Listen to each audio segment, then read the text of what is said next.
नमस्कार. स्वागत आहे तुमचं आजच्या व्हिडिओमध्ये. प्रश्न आहे, बी आणि सी ही भावंडे आहेत. यमला 2 अपत्य आहेत आणि तो ईचा मुलगा आहे, जे एचचे सासरे आहेत. एचला एकुलता एक मुलगा आहे. तर खालील प्रश्नांची उत्तरे काय? सुरुवातीला काय दिलं? बी आणि सी ही भावंडे आहेत.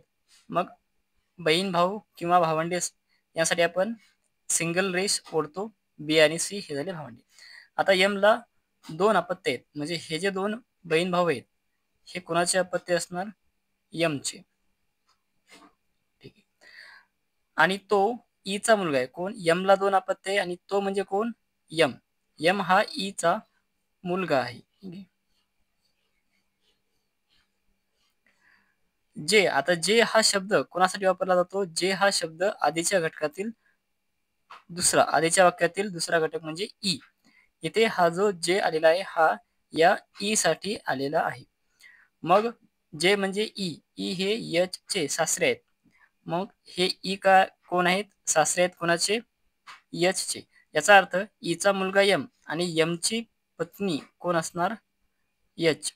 आता बघा, हे झाले ई कोणाचे सासरे? एच चे सासरे. एच चे पती, पतीचे वडील ई. ठीक आहे. आणि एच ला एकुलता एक मुलगा आहे. ठीक आहे. एच किंवा एम या दोघांना एकच मुलगा आहे आणि एक मुलगी असणार.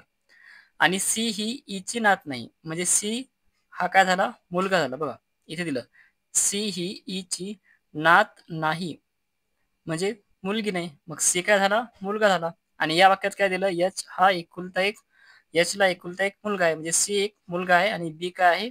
मुलगी आहे. ठीक आहे. तर बघा, एच चे यमशी काय नाते आहे? मग एच काय आहे? यमची पत्नी आहे. ठीक आहे. सरळ सरळ एच ही यमची पत्नी आहे. बी चे ई शी काय नाते आहे? बघा, बी काय आहे? ईची ईच्या मुलाची मुलगी म्हणजे कोण? नात. बघूया पुढचा प्रश्न. आता बी हा ईचा नातू आहे. ई ही पी ची आई नाही. चला सुरुवातीला आपण एक एक मांडून घेऊया. बी हा ईचा नातू आहे. मग आपल्याला ई आता स्त्री आहे का पुरुष आहे हे आपल्याला माहित नाही. ईचा मुलाचा मुलगा आहे किंवा मुलीचा आहे हे पण आपल्याला माहित नाही.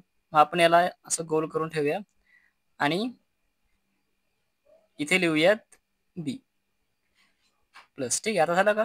बी हा ईचा कोण झाला? नातू झाला. आणि ई ही पी ची आई नाही. ठीक आहे. आपल्याला माहित नाही. आता डी ही पी ची पत्नी आहे. म्हणजे याचा अर्थ आपण जर इथे पी ठेवला, इथे जर पी ठेवला तर बरोबर येते का बघूयात. मग ई ही पी ची आई नाही म्हणजे ई काय असणार? इथे वडील असणार. ठीक आहे. आणि डी ही पी ची पत्नी आहे म्हणजे पी काय झाली? पुरुष. आणि पी ची पत्नी कोण आहे?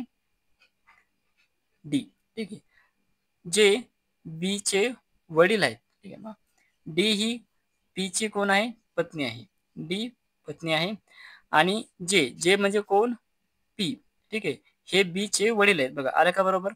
बघा, डी ही पी ची पत्नी आहे. पी ची पत्नी डी. ठीक आहे. जे जे म्हणजे कोण? आधीच्या वाक्यातील शेवटचा घटक पी. म्हणजे इथे पी बी चे वडील आहेत. बघा, पी हे बी चे वडील आहेत. ठीक आहे. झालं बरोबर. आता सी ही यस ची आई आहे. पण सी आणि यस यांच्याबद्दल आपल्याला काही माहित नाही. पण पुढचं वाक्य बघूया. जो पी चा भाऊ आहे. जो म्हणजे कोण? हा यस. कोणाचा भाऊ आहे? पी चा. एक मिनिट बघा, इथे जो कोणासाठी वापरला आहे? यस साठी.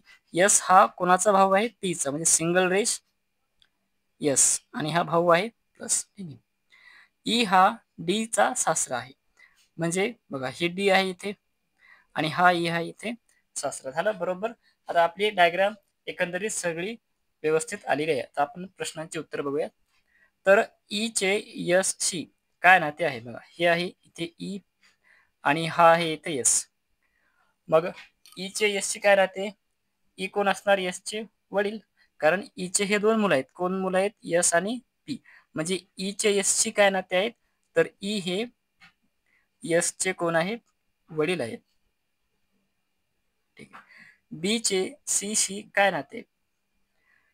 बी आणि सी. बघा आपण इथे सी ही यस ची आहे आई आहे. हा यस ची आई म्हणजे यस आणि पी ची आई सी म्हणजे ई ची पत्नी कोण आहे सी. हे आपलं मांडायचं राहिलं होतं. सॉरी. बघा या वाक्यावरून आपण ते मांडून घेतलं.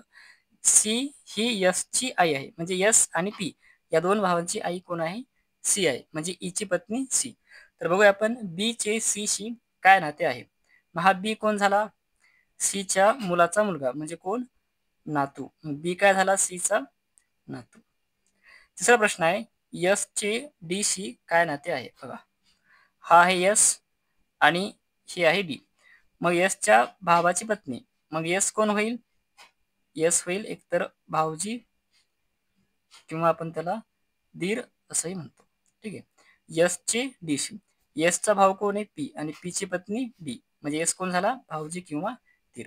धन्यवाद.